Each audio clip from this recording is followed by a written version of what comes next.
मुसलमान के थे, तो हिंदू के थे, अब माफी मांग रहे हैं।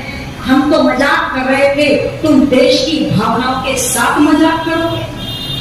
ये मजाक करने के विषय होते हैं क्या?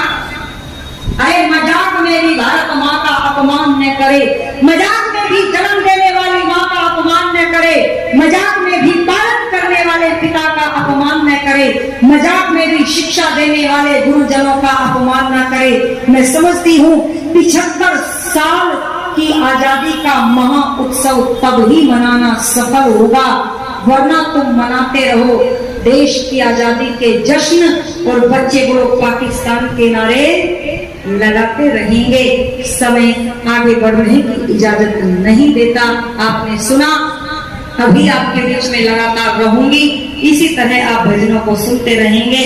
और संगीता आर्या चैनल आप यूट्यूब पर डालोगे तो आपको बहुत सारे भजनों की वीडियो मिलेगी। बहुत सारे लोगों ने भजन डाले हैं, पर जिन पर मेरा फोन नंबर डला है वो मेरी अपने चैनल की वीडियो है, आप उसे सब्सक्राइब करें। लोग पूछते हैं बहन जी सब्सक्राइब करने, लोग इसीलिए नहीं करते, इनको पैसा मिलता होगा।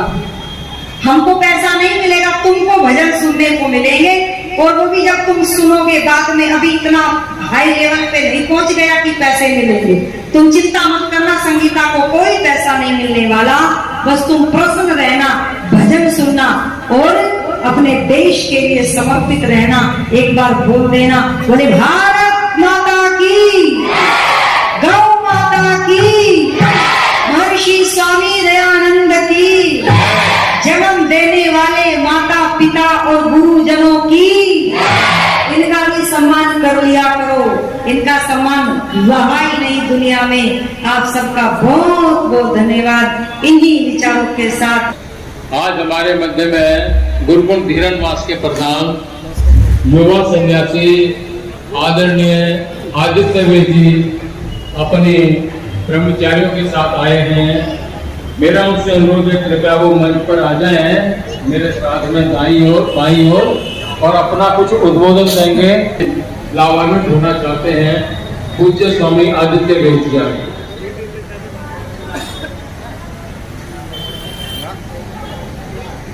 और वर्तमान राजनीति में यदि आप सभी राजनेताओं को तलाशने लगेंगे, जो व्यक्ति अपनी संस्कृति से ओतप्रोत है, जो भ्रष्टाचार से दूर है, सात्विकता जिनकी राजनीति में अक्सर दिखाई देती है, तो पूरे हरियाणा में नहीं, मैं पूरे देश में कहना चाहता हूँ, एकमात्र ऐसे व्यक्ति जिनका नाम चौधरी हरि सिंह सैनी है, वो इस आर्य समाज का संचालन कर रहे हैं। पिछले लगभग 20-22 वर्षों से उनका सानिध्य विशेष करके मुझे मिला है। उनका मैं अभिनंदन करता हूँ, क्योंकि वो गुरुकुल धीरनवास के संरक्षक भी हैं। पूज्य स्वामी ब्रह्मानंद जी जिन्होंने मुझे अवसर दिया अपनी बातें यहाँ रखने का, उनका अभिवादन करता हूँ। आदरणीय मिगलानी जी, मुझे लगता है इस पूरे प्रोग्राम में सबसे ज्यादा व्यस्त नरेंद्र मिगलानी जी, सारी व्यस्तताओं के बावजूद हर व्यक्ति को अटेंड भी कर रहे हैं, उनको भी अभिवादन करता हूँ। हमारे आर्य समाज इस मंच की गरिमा, जिनको आपने थोड़ी देर पहले सुना, और मैं अक्सर ये कहता हूँ कि ऐसे विद्वान यदि आर्य समाज के मंचों से बोलते हैं तो आर्य समाज के मंच की गरिमा बढ़ती है। ऐसे दयानंद ने अपने उत्तराधिकारिणी सभा परोपकारिणी सभा का निर्माण किया।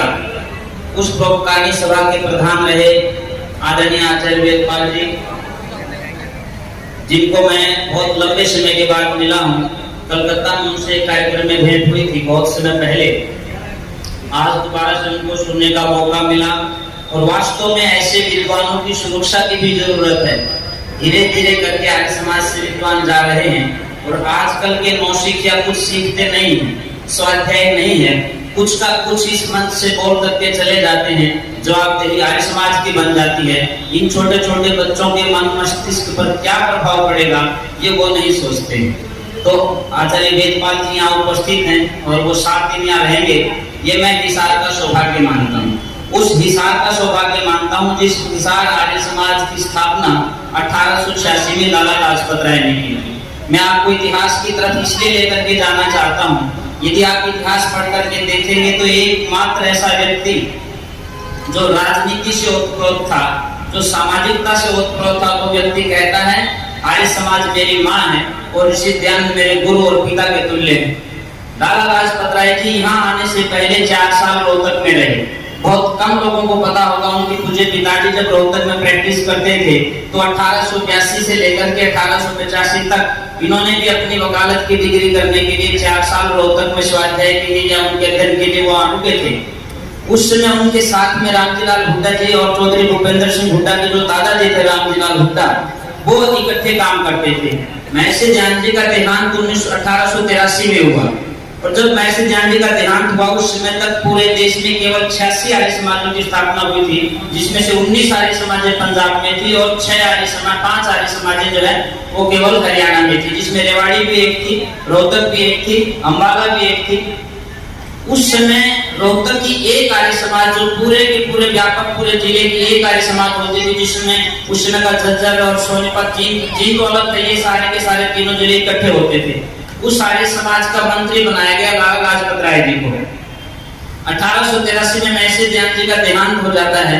1885 में कांग्रेस की स्थापना होती है। आने के बाद उन्होंने 1886 में यहाँ पर आर्य समाज की स्थापना की और 1889 में जब यहाँ पर पार्षद का चुनाव हुआ, हम मंचों से कुछ का कुछ बोल देते हैं। आर्य समाज के लोग जब निकले थे तो एक अलग फिजा होती थी। लाला लाजपत राय जी को सर्वसम्मति से पार्षद यहाँ बनाया गया और वो क्षेत्र चुना गया जिसमें बाहुल्य जो है मुसलमान लोगों का था। मुसलमानों के बीच में भी आर्य समाज का एक नेता सर्वसम्मति से चुन करके आता है। ये गौरव इस आर्य समाज हिसार को प्राप्त हुआ। जो व्यक्ति रोहतक के एक आर्य समाज का मंत्री रहा, वो 1920 में जाकर के कांग्रेस के अधिवेशन की राष्ट्रीय अधिवेशन की अध्यक्षता करते हैं, लाला लाजपत राय। और 1920 से 1 साल पहले यदि मैं आपको लेकर के चलूं 1919 में आप सभी जानते हैं जलियांवाला बाग का हत्याकांड होता है और वहां पर इतनी तबाही मचा दी जाती है अंग्रेजों के द्वारा कि कांग्रेस जो आजादी का दूसरा नाम था वो सख्ते में आ जाती है, दहशत में आ जाती है और उनके सामने कोई चारा दिखाई नहीं देता कि अब हम आगे क्या करें। ऐसी परिस्थितियों में जब महात्मा गांधी जी से पूछा गया कि अब इस आंदोलन का क्या होगा, तो वो कहते हैं कि दिसंबर 1919 में जो अधिवेशन होना है, यदि उसके स्वागताध्यक्ष के रूप में स्वामी श्रद्धानंद जी यदि यस कर देते हैं, हाँ कर देते हैं, तो वो आंदोलन सफल हो जाएगा। स्वामी श्रद्धानंद जी स्वागताध्यक्ष बने 1919 के अमृतसर कांग्रेस अधिवेशन के। और आपको जान करके ये आश्चर्य होगा, जब आंदोलन अधिवेशन की सारी तैयारियां कर ली गई, लाखों लोगों को देश से नहीं विदेश से भी आना था और उस समय दक्षिण अफ्रीका से भी एक व्यक्ति आए थे। मुझे कई बार दक्षिण अफ्रीका में जाने का अवसर मिला है।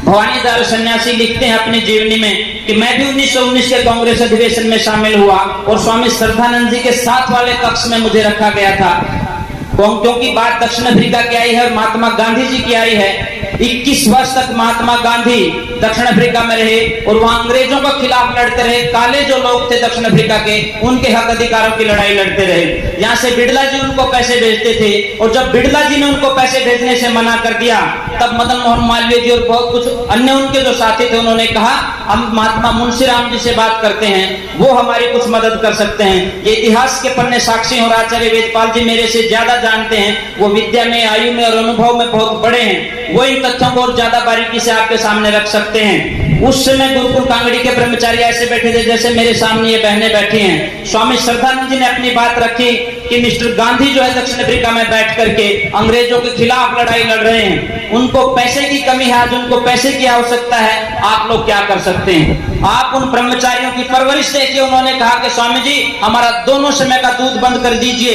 एक समय की रोटी बंद कर दीजिए और इससे जो पैसा बचेगा वो महात्मा गांधी जी को भेजिए ताकि आंदोलन में कोई रुकावट ना आए। स्वामी श्रद्धानंद जी को उन ब्रह्मचारियों ने छोटी छोटी किताबें, पुस्तकें उठाई और आसपास के रुड़की जो गांव में पैसा इकट्ठा, 1909-10 के आसपास की ये बातें हैं। और उस समय 1500 रुपए महात्मा गांधी जी को वहां भेजा, जो आज के 1.5 करोड़ रुपए के बराबर है। महात्मा गांधी जी पूछते हैं कि ये किन लोगों ने पैसा भेजा है। बिड़ला जी ने पैसा भेजने से तो मना कर दिया था।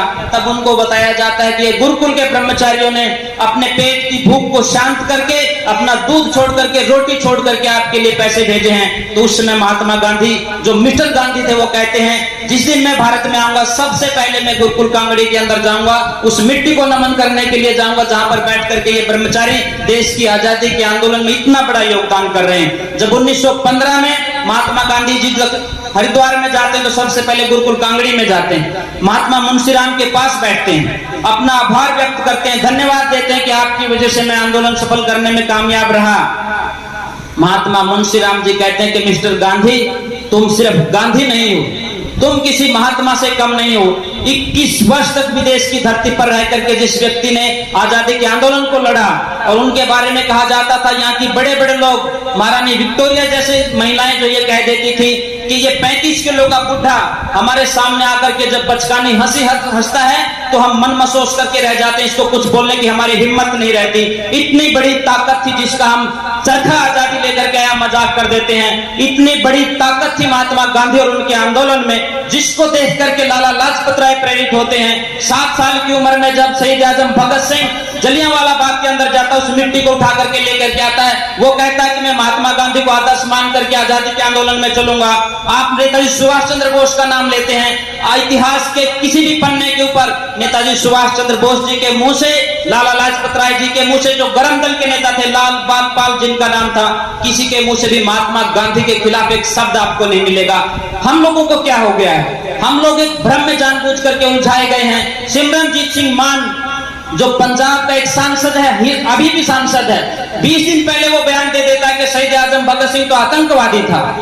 इसी देश के सांसद महात्मा गांधी का स्टैचू बना करके उस पर गोलियां चला देते हैं, और ये देश के हुक्मरान, उनकी आंखों में क्या सूख जाता है कि आंखें बंद करके बैठ जाते हैं, उनकी जीभ सूख जाती है, वो बोलते नहीं जब लोग महात्मा गांधी को गाली देते हैं। आज नरेंद्र मोदी जी ने 24 घंटे और 24 मिनट और 6 सेकंड अपना भाषण दिया है, और ये दुर्भाग्य कहिए, सौभाग्य कहिए, दुनिया के सबसे बड़े लोकतंत्र का प्रधानमंत्री 10,400 सुरक्षा कर्मियों के बीच में अपना उद्बोधन दे रहा है। यदि आज हम आजादी का अमृत महोत्सव मना रहे हैं, इस आजादी के अमृत महोत्सव की नींव में जिन लोगों ने अपनी जवानियां खपाई हैं, जिन्होंने अपने परिवार खपाए हैं, आप उनका नाम भूल जाते हैं। मैं यहाँ बैठा बैठा पूरा का पूरा उनका भाषण पढ़ रहा था। उन्होंने ये कहा कि पिछले इतिहास में बहुत लोगों ने ऐसे लोगों को दरकिनार कर दिया जिनका देश की आजादी के आंदोलन में बहुत बड़ा योगदान था। मैं पूछना चाहता हूँ, आपने क्यों नहीं स्वामी दयानंद जी का नाम आज लाल किले की प्राचीर से लिया? क्यों नहीं आपने स्वामी श्रद्धानंद जी का नाम लाल किले की प्राचीर से लिया?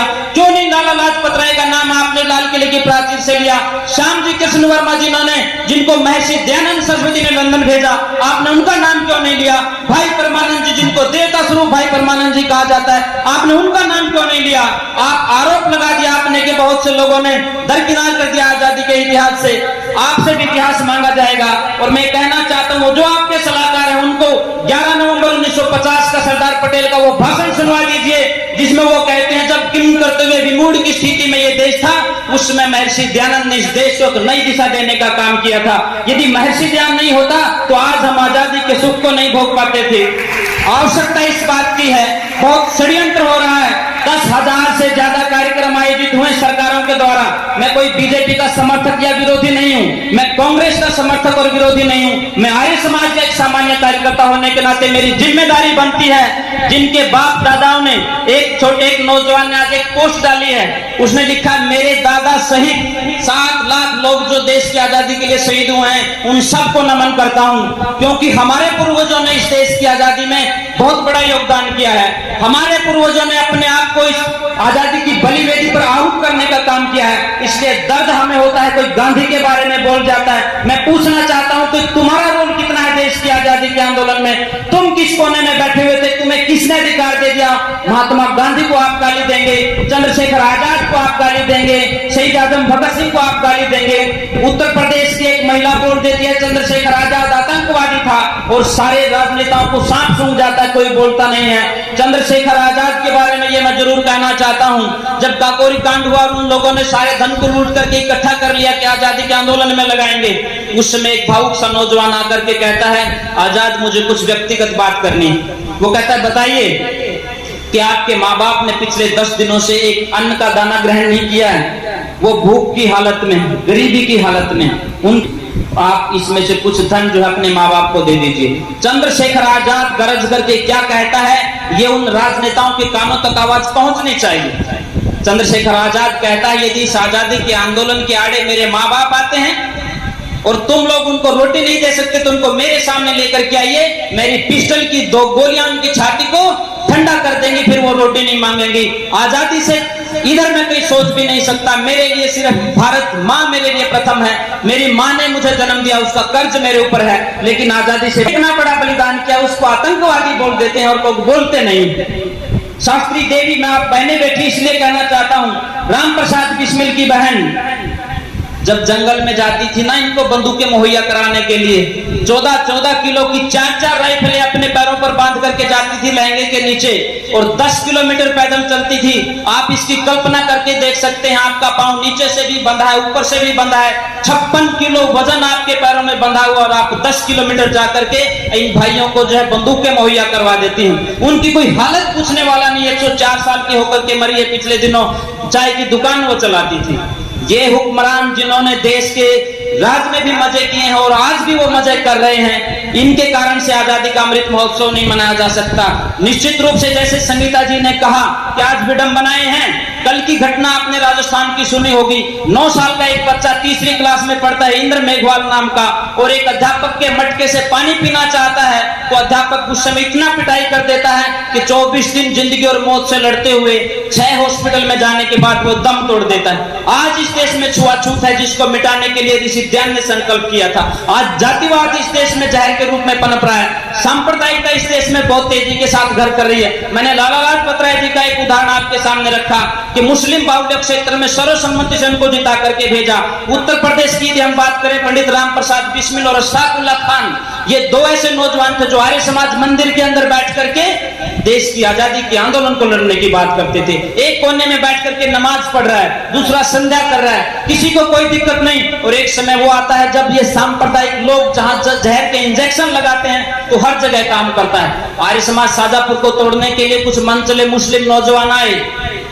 अशफाक उल्लाह खान गेट के सामने खड़ा होकर के कहता है, यदि किसी व्यक्ति ने मेरे साथी की इबादत की जगह को छेड़ने की कोशिश की तो मेरी ये गोलियां तुम्हारी छाती को छलनी कर देंगी। और वो लोग वापस चले गए। राम प्रसाद बिस्मिल कहता है, आजादी के बाद यदि आप मेरा जन्मदिन मनाना चाहो या हमारी शहादत और बलिदान दिवस मनाना चाहो तो हिंदू और मुसलमान की एकता के रूप में मनाना, क्योंकि यही बात स्वामी श्रद्धानंद जी ने कही थी। उस स्वामी श्रद्धानंद जिसने एकमात्र व्यक्ति जो आजादी के आंदोलन के अग्रणी नेताओं में था, जिसकी मैंने 1919 की आपके सामने बात रखी थी, जब लाल किले के सामने जामा मस्जिद की मिंबर के ऊपर बैठ करके वेद के मंत्रों का उच्चारण करता और कहता, यदि देश को आजाद करवाना है तो हिंदू और मुसलमान को एक होना पड़ेगा, और यदि एक नहीं हुए तो ये आजादी का आंदोलन 50 साल पीछे चला जाएगा।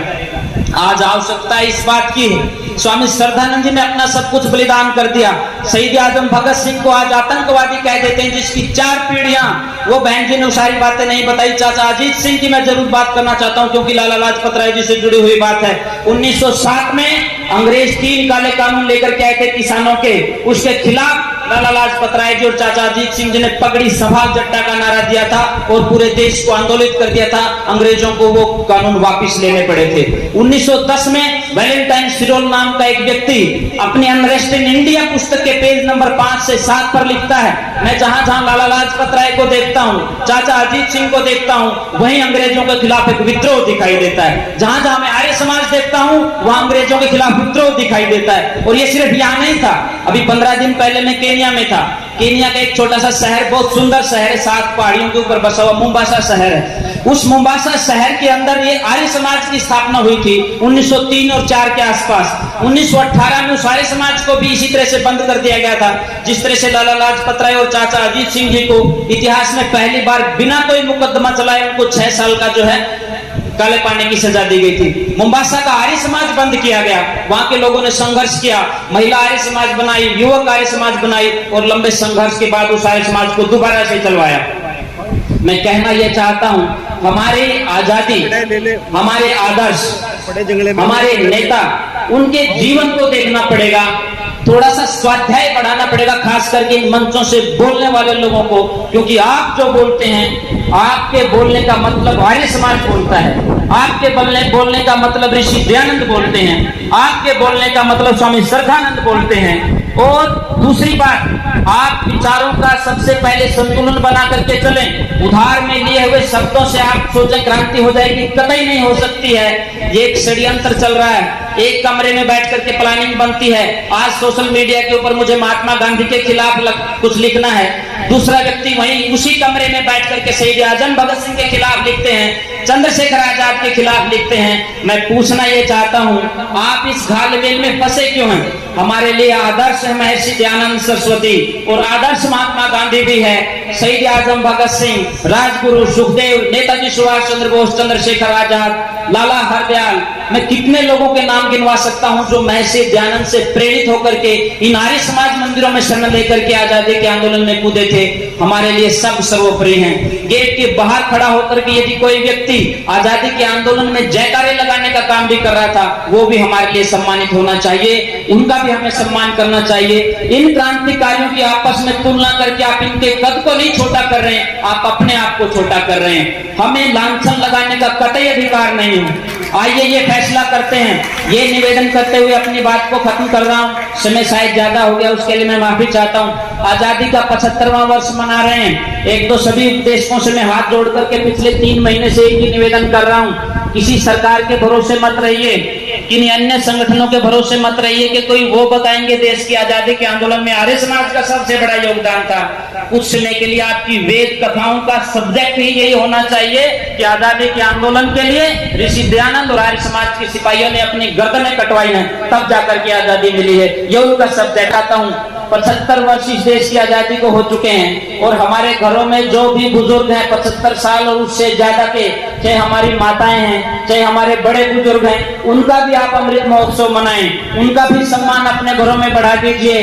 इनको जो वृद्धाश्रम में छोड़ के आते हैं, मैं तो नरेंद्र मोदी जी से ये निवेदन करना चाहता हूँ, हालांकि वो मानते नहीं है हमारी। हमने तो ये भी निवेदन किया था कि लाल किले की प्राचीर से आप ऋषि दयानंद और आर्य समाज का नाम जरूर लेना, कि इनका भी देश की आजादी में बहुत बड़ा योगदान है।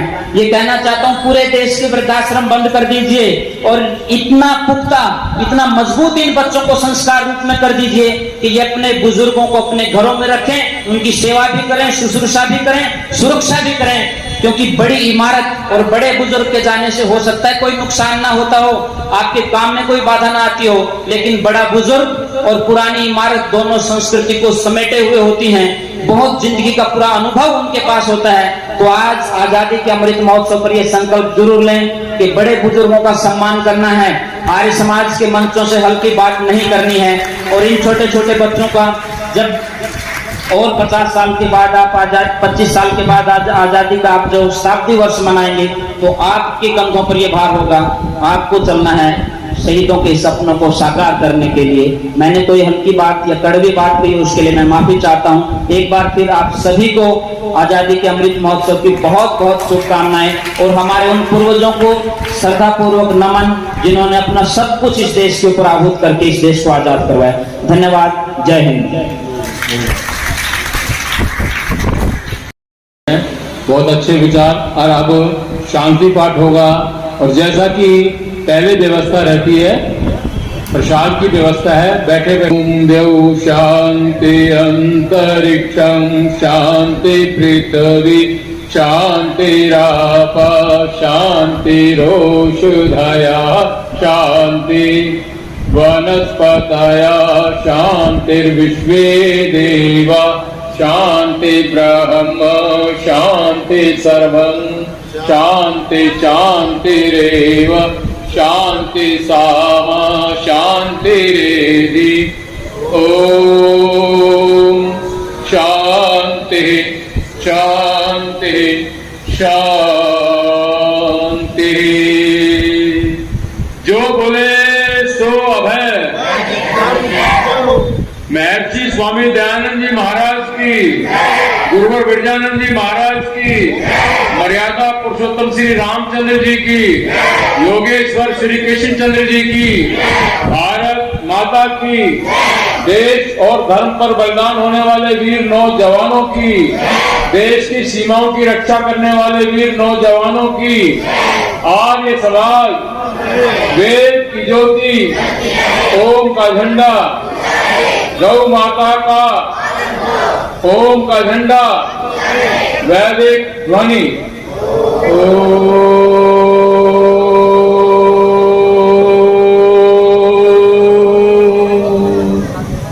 वैदिक अभिवादन। सभी को सादर नमस्ते।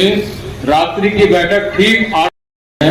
बहुत अच्छे विचार। और अब शांति पाठ होगा और जैसा कि पहले व्यवस्था रहती है प्रसाद की व्यवस्था है। बैठे देव शांति अंतरिक्षं शांति पृथ्वी शांतिराप शांतिरोषधया शांति वनस्पतय शांतिर्विश्वे देवा शांति ब्रह्म शांति सर्वं शांति शांतिरेव शांति सामा शांतिरेधि। ओम शांति शांति शांति। जो बोले सो अभय। महर्षि स्वामी दयानंद जी महाराज की, गुरुवर विरजानंद जी महाराज की, मर्यादा पुरुषोत्तम श्री रामचंद्र जी की, योगेश्वर श्री कृष्ण चंद्र जी की, भारत माता की, देश और धर्म पर बलिदान होने वाले वीर नौजवानों की, देश की सीमाओं की रक्षा करने वाले वीर नौजवानों की, आर्य समाज, वेद की ज्योति, ओम का झंडा, गौ माता का ओम का झंडा, वैदिक ध्वनि।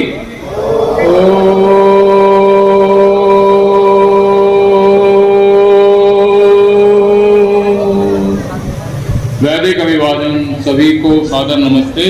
रात्रि की बैठक ठीक